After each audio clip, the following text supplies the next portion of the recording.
जगातील सर्वश्रेष्ठ रत्न बुद्धरत्न, धम्मरत्न आणि संघरत्न या तीन रत्नांना प्रथमतः त्रिवार अभिवादन करतो. ज्या विश्वरत्नामुळे आपल्याला बुद्ध धम्माचा लाभ घडून आला असे आपल्या सर्वांचे उद्धार करते प्रज्ञासूर्य बोधिसत्व डॉक्टर बाबासाहेब आंबेडकर यांच्या धम्मक्रांतीमध्ये सदैव समर्पित राहून या मंगलमय प्रसंगी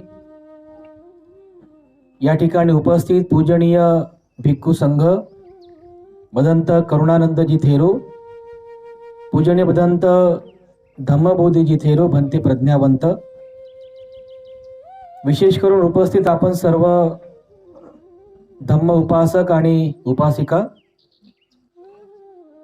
आजच्या या धम्म संस्काराच्या निमित्ताने, गर्भमंगल संस्काराच्या निमित्ताने मी अश्विनी ताईंबद्दल या ठिकाणी मंगल कामना अर्पण करतो. ताईंच्या गर्भामध्ये जे बाळ आहे त्या बाळाबद्दलही मंगल कामना अर्पण करतो. पुढे होणारी जी प्रसूती आहे ती प्रसूती सुखपूर्वक व्हावी आणि अतिशय सुदृढ असं बाळ या परिवाराला प्राप्त व्हावा अशी मंगल कामना मी या परिवाराबद्दल अर्पण करतो. भगवान बुद्धांच्या काळामधील एक छोटीशी गोष्ट आहे.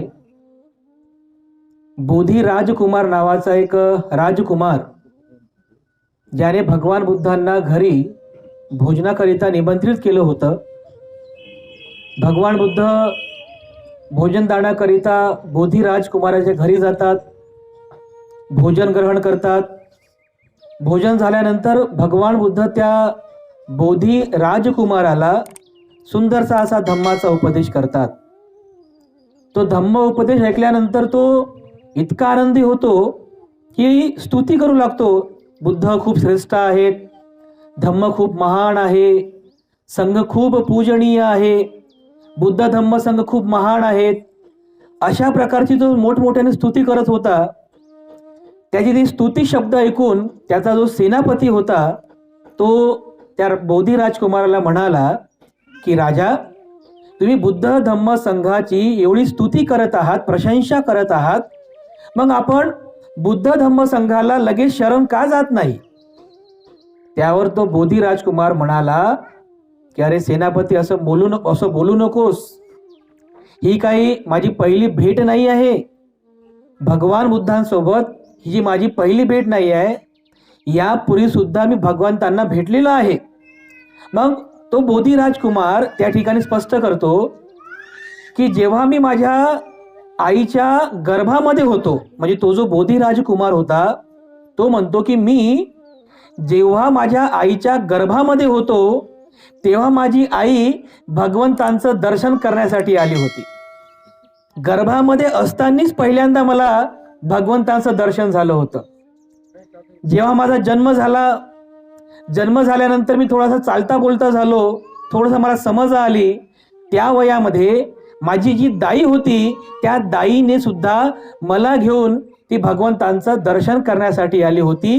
त्यावेळेस भगवंताचं मी दुसऱ्यांदा दर्शन केलं होतं आणि आज ही माझी तिसरी भेट आहे. भगवान, आज मी तिसऱ्यांदा आपलं दर्शन करीत आहे. भगवान बुद्धांना जेव्हा समजलं की बोधी राजकुमाराची ही आपली तिसरी भेट आहे, भगवंत सुद्धा खूप आनंदी झाले. हा जो प्रसंग आहे हा प्रसंग आपल्या सर्वांसाठी फार प्रेरणादायी आहे. आजच्या या प्रसंगाला अनुसरून म्हणजे यावरून तुम्हाला एक गोष्ट लक्षात येईल की गर्भामध्ये असतानाच ज्या मातेने भगवंतांचं दर्शन घेतलं, भगवंतांनी सांगितलेल्या धम्माचं आचरण केलं, तो संस्कार गर्भावरती स्थापित झाला. गर्भामध्ये असलेले जे बाळ आहे त्या बाळाच्या मनावरती तो संस्कार पेरला गेला आणि त्या श्रद्धायुक्त चित्ताने ते बाळ जन्मास आलं. हा संस्कार आहे. आईकडून त्या गर्भामध्ये असलेल्या बाळाला प्राप्त झालेला हा संस्कार आहे आणि म्हणून आपण याला गर्भमंगल संस्कार विधी असं म्हणतो. गर्भमंगल संस्कार म्हणजे त्या बाळाचा जन्म अजून झाला पण नाही, त्यावरती संस्कार टाकण्याची प्रक्रिया सुरू झालेली आहे. संस्कार टाकण्याची प्रक्रिया सुरू झालेली आहे. म्हणजे तुम्ही म्हणाल बाळ अजून जन्मास पण आलं नाही, मग तो संस्कार कसे काय ग्रहण करतो, तो संस्कार कसे काय ग्रहण करतो? तर हेच खूप मोठं विज्ञान आहे, हे बुद्धाचं तत्वज्ञान आहे. यालाच गर्भमंगल संस्काराच्या माध्यमातून आपण संपन्न करीत असतो. आई या कालावधीमध्ये ज्याप्रमाणे बोलते, ज्याप्रमाणे विचार करते, जे आचरण करते, त्या सर्व बाबींचा संस्कार रूपी परिणाम त्या गर्भामध्ये असलेल्या बाळांवरती होत असतो. आता आपण म्हणतो की नाही त्या मातेला की 2 घास जास्त खा बरं, बाई असं म्हणतो ना आपण की 2 घास जास्त खा. म्हणजे 1 घास कोणासाठी? त्या मातेसाठी, आणि 1 घास कोणासाठी? त्या गर्भामध्ये असलेल्या बाळासाठी. आपण म्हणतो की 2 घोट पाणी जास्त पी बरं, म्हणजे थोडं पाणी तू तुझ्यासाठी आणि थोडंसं पाणी त्या गर्भामध्ये असलेल्या बाळासाठी. म्हणजे साधं सोपं आहे की आईकडून त्या गर्भामधल्या त्या बाळाला अन्न पाणी पुरवठा होत असतो. म्हणजे आईकडून त्याला अन्न मिळते, आईकडून त्याला पाणी मिळते. म्हणजे अन्न पाण्याचा पुरवठा हा आईकडूनच होत राहतो आणि त्यामुळे त्या गर्भामध्ये असलेल्या बाळाची शारीरिक वाढ होत असते. 1 महिना, 2 महिने, 3 महिने असं करत असताना पुढील 9 महिन्यांपर्यंत ते बाळ आईकडूनच आपली उपजीविका पूर्ण करत असतो. आईकडून त्याला अन्न मिळते, आईकडून त्याला पाणी मिळते. म्हणजे त्याची जी शारीरिक वाढ आहे ही सुद्धा आईच्या खानपानावरती अवलंबून आहे. म्हणून विशेष करून महिला या कालावधीमध्ये आपल्या खानपानाची विशेष काळजी घेतात. म्हणजे आईच्या खानपानावरती त्या बाळाची शारीरिक वाढ, त्या बाळाची शारीरिक सुदृढता, त्या बाळाचं शारीरिक आरोग्य हे पूर्णपणे अवलंबून आहे. मग जेव्हा बाळ जन्मास येतो, तर बाळ जन्मास आल्यानंतर आपण जेव्हा दवाखान्यात जातो बाळाला बघण्यासाठी, मग आपण म्हणतो की नाही की याचे जे डोळे आहेत हे आईसारखे दिसतात, म्हणतो ना आपण असं, किंवा याचं जे नाक आहे ते बापासारखं दिसते, असं आपण म्हणतो ना. म्हणजे त्याचे जे शारीरिक लक्षणं जी असतात ती एकतर आईकडे असतात किंवा वडिलांकडे असतात, बरोबर आहे की नाही. मग जे बाळ जन्मास आलेलं आहे, ज्याचं आपण असं स्पष्टीकरण करतो त्याच्या शारीरिक गुणधर्मांवरून, त्या बाळाचा शारीरिक गुणधर्म आपण तपासतो. बांधवांनो विचार करा की त्या बाळाचं शारीरिक गुणधर्म आपण अशा प्रकारे विचार करतो, त्या बाळाचं मन कसं असेल कोणी सांगू शकते का? तुम्ही जेव्हा दवाखान्यात भेटायला जाता, बाळाला बघायला जाता, तुम्ही सांगू शकता का की या बाळाचं मन कसं आहे? सांगू शकता? ह्या बाळाचं मन खूप रागीट आहे, की ह्या बाळाचं मन खूप म्हणजे प्रेमळ आहे, हे बाळ खूप हुशार आहे, की हे बाळ खूपच एकदम डल आहे, असं त्यावेळी कोणी सांगू शकते का? मनाचं स्पष्टीकरण कोणी करू शकते का? नाही करू शकत. परंतु ते मन सुसंस्कारित कसं करावं, त्या मनावर चांगल्या संस्काराची जडणघडण कशी करावी, हे मात्र आपण या ठिकाणी करू शकतो. ते या संस्कार टाकण्याची प्रक्रिया किंवा चांगले विचार, चांगले संस्कार टाकण्याची जी प्रक्रिया आहे ही त्या गर्भामध्ये जेव्हा जे बाळ असते ही प्रक्रिया तेव्हापासूनच सुरू झालेली असते. आपण पाहतो की काही ब्राह्मण स्त्रिया अशा आहेत की जे क्लासेस लावतात. 9 महिन्याचा जो काही काळ आहे यामध्ये ते क्लासेस लावतात की या गर्भाला कशा प्रकारे आपल्याला चांगले पोषण आहार देता येईल, या गर्भावर चांगले संस्कार कसे पेरता येईल, स्वतःची काळजी कशी घेता येईल, याचे क्लासेस असतात. एवढ्या त्या महिला जागृत आहेत बघा, एवढ्या जागृत आहेत त्या महिला. आपण जागृत व्हायला पाहिजे की नाही? म्हणून ज्यावेळेस आपण गर्भमंगल संस्कार करतो तर हा विधी संपन्न करण्यामागचा जो शुद्ध उद्देश आहे तो हा आहे की त्या गर्भामध्ये असलेलं जे बाळ आहे, त्या बाळाचं जे मन आहे, त्या मनावर संस्कार पेरल्या जावा बुद्धाचा आणि बाबासाहेबांचा. त्या बाळाच्या मनावर बुद्धांच्या विचारांची जडणघडण व्हावी, ही प्रक्रिया सुरू व्हावी, ही प्रक्रिया चांगल्या प्रकारे संपन्न व्हावी, याकरिता गर्भमंगल संस्कार विधी संपन्न केला जात असतो. असं म्हणतात की 7 महिने परिपूर्ण झाले की 7व्या महिन्यापासून त्या बाळाला बाहेरच्या आवाजांचा भास होतो. हे विज्ञान आहे. बाहेरचा त्याला स्पर्श जाणवतो, बाहेर एकदम अचानक असं मोठा आवाज झाला तर तो दचकतो, त्याला भीती पण वाटते. म्हणजे 7व्या महिन्यापासून त्याचं शरीर हे परिपूर्ण झालेलं असते, त्याचं मन सुद्धा त्या ठिकाणी तयार झालेलं असते आणि जे जे संस्कार जे जे विचार त्याला प्राप्त होतात आईच्या माध्यमातून, त्या सगळ्या विचारांनी त्याचं मन हळूहळू हळूहळू विकसित होत जाते. म्हणून असं म्हणतात की जसं शरीराची वाढ होते त्या वाढीसोबत मनाचाही विकास झाला पाहिजे. याला डेव्हलपमेंट ऑफ द माइंड असं म्हणतात. डॉक्टर बाबासाहेब आंबेडकर यांच्या शब्दामध्ये जर सांगायचं झालं तर डॉक्टर बाबासाहेब आंबेडकर असं म्हणतात की ज्याप्रमाणे माणसाला खाण्यासाठी जगण्यासाठी 2 वेळेच्या भाकरीची गरज आहे, ठीक आहे, ज्याप्रमाणे माणसाला जगण्यासाठी 2 वेळेच्या भाकरीची गरज आहे, त्याचप्रमाणे माणसाला सुखी जीवन जगण्यासाठी संस्काराची गरज आहे, चांगल्या विचारांची गरज आहे. आणि म्हणून आपल्याला जे बाळ प्राप्त होणार आहे हे बाळ आपल्याला कशा प्रकारचं पाहिजे, म्हणजे कशा संस्काराचं पाहिजे हे सुद्धा आपण ठरवायला पाहिजे. हे सुद्धा आपण संकल्प करायला पाहिजे की मी माझ्या बाळाला चांगला संस्कार देण्याचा प्रयत्न करेल. आणि मग तेव्हापासून मायबाप किंवा घरातील जे काही मंडळी आहेत या सर्वांनी जबाबदारीपूर्वक त्या मातेला चांगलं वातावरण उपलब्ध करून द्यावं. काही काही वेळेस म्हणजे सहजच आपण काही पुस्तकांचं पण वाचन करायला पाहिजे. हा संस्कार आहे. जसं ती माता असेल तर तिने काही ग्रंथांचं वाचन करायला पाहिजे. भगवान बुद्ध, त्यांचा धम्म, भारताचं संविधान, काही इंग्लिश ग्रंथ, अशा प्रकारचे चांगले विचार जिथून मिळतील अशा चांगल्या ग्रंथाचं वाचन सुद्धा आपण करायला पाहिजे. हा संस्कार आहे. हे संस्कार मातेकडून त्या गर्भावरती प्रेरित होत असतात आणि त्या संस्काराने तो बाळ तयार होत असतो आणि चांगल्या संस्काराने घडलेलं ते बाळ आपल्या परिवाराला प्राप्त होत असते. म्हणून हे संस्कार महत्वाचे आहेत. बरं, याचा अर्थ आपण असं आहे की ही जबाबदारी फक्त मातेचीच नाही आहे की नाही? ही जबाबदारी फक्त मातेचीच नाही आहे, तर ही जबाबदारी घरामध्ये राहणाऱ्या आणि त्या मातेच्या सहवासामध्ये असणाऱ्या सर्व मंडळींची आहे की जे म्हणजे असं कोणतं वातावरण म्हणजे तयार होऊ नये की त्या वातावरणामध्ये त्या मातेचं मन हे उद्विग्न होईल, त्या मातेच्या मनामध्ये राग द्वेष उत्पन्न होईल. अशा प्रकारचं वातावरण तयार होऊ नये जेणेकरून त्या गर्भामध्ये असणाऱ्या बाळाला असे अकुशल संस्कार प्रेरित केल्या जातील. या उलट आपण त्या मातेला चांगले संस्कार देण्याचा प्रयत्न करावा. चांगलं वातावरण कसं मिळेल, धम्ममय वातावरण कसं तिला देता येईल, याकरिता सर्वांनी जबाबदारीपूर्वक कार्य करणं महत्वाचं आहे. ज्याप्रमाणे त्या बोधी राजकुमाराला आईच्या गर्भामध्ये असतानाच तथागतांचं पहिल्यांदा दर्शन झालं होतं, हे याचं पहिलं दर्शन आहे. म्हणजे आज पहिल्यांदा गर्भामध्ये जे बाळ आहे हे गर्भामध्ये असलेलं बाळ आज पहिल्यांदा तथागतांचं दर्शन करीत आहे. कसं? हा विचार ग्रहण करीत आहे.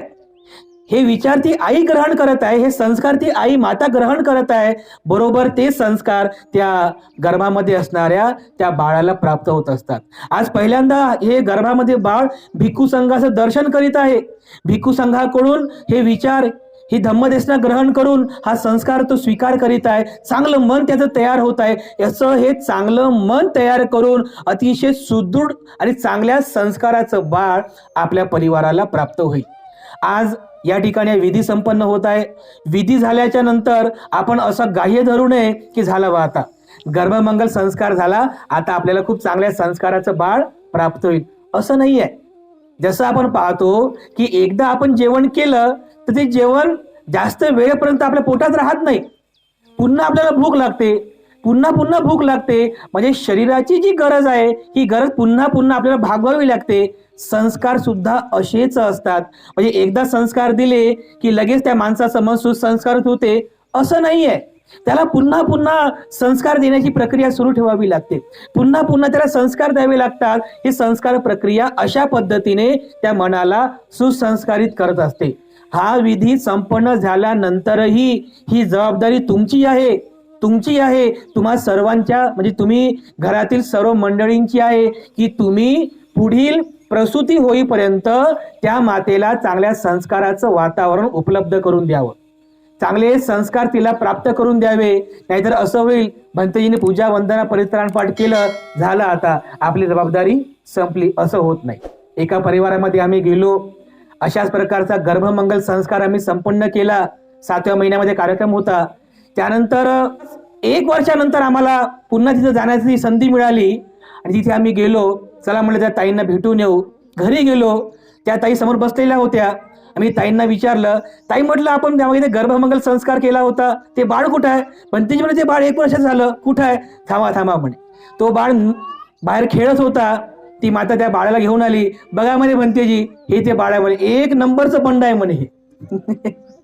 हे तुम्ही जे संस्कार केले नव्हते का, आठवते का तुम्ही मागच्या वर्षी संस्कार केले होते ना, ते हेच बाळ आहे म्हणे. बघा म्हणे, इतक्या खोड्या करतो म्हणे, ऐकत नाही म्हणे, ऐकत नाही, शांत बसत नाही आणि बरोबर जेवण करत नाही. बघा म्हणे, असं आहे म्हणे. आम्ही म्हटलं बा आता आम्ही संस्कार केले, आम्ही संस्कार करून निघून गेलो. ही तुमची जबाबदारी होती की तुम्ही त्या पद्धतीने चांगले संस्कार त्या बाळाला प्राप्त करून द्यावं. त्या पद्धतीने तुम्ही खूप चांगल्या वागण्याचा प्रयत्न करावा, जेणेकरून ते बाळ सुद्धा त्या संस्काराला ग्रहण करेल. तर ही जबाबदारी आपल्या सर्वांची खूप चांगल्या पद्धतीने आपण आपल्या मनाला बनविण्याचा प्रयत्न करावा.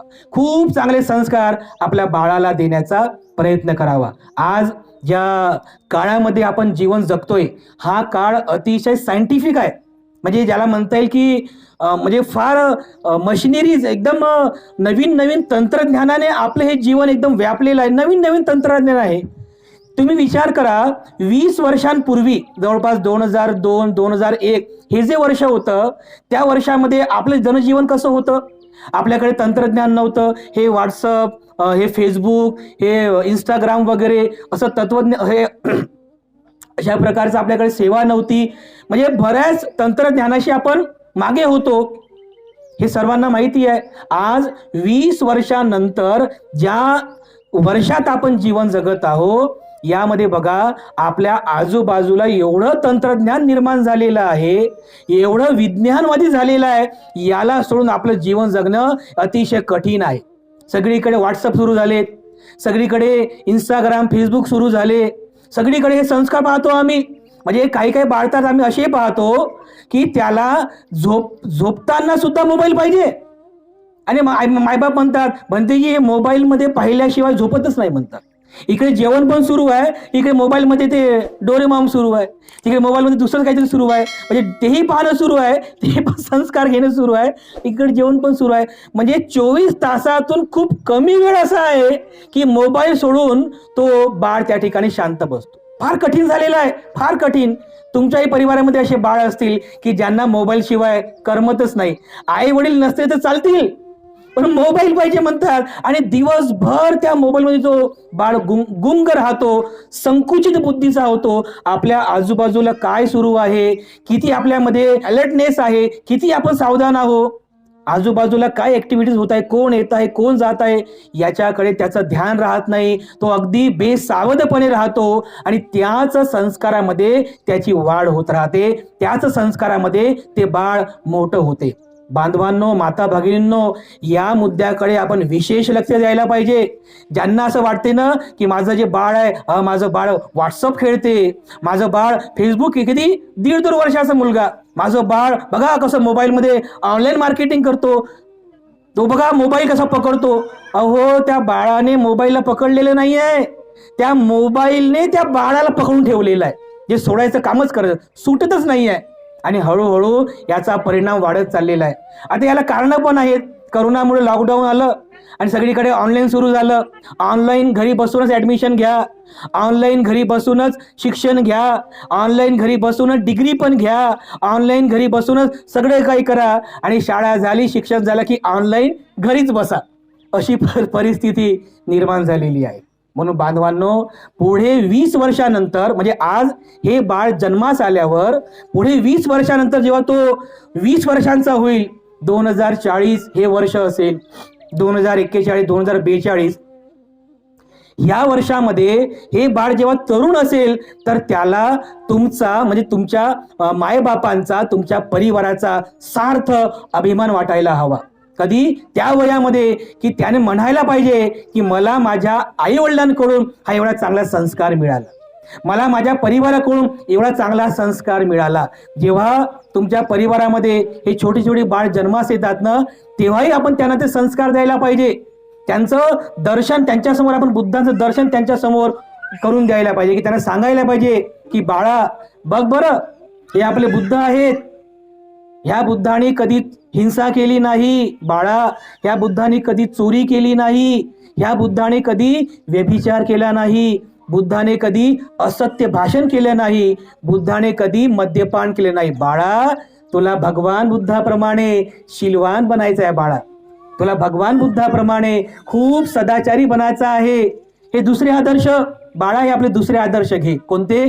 डॉक्टर बाबासाहेब आंबेडकर.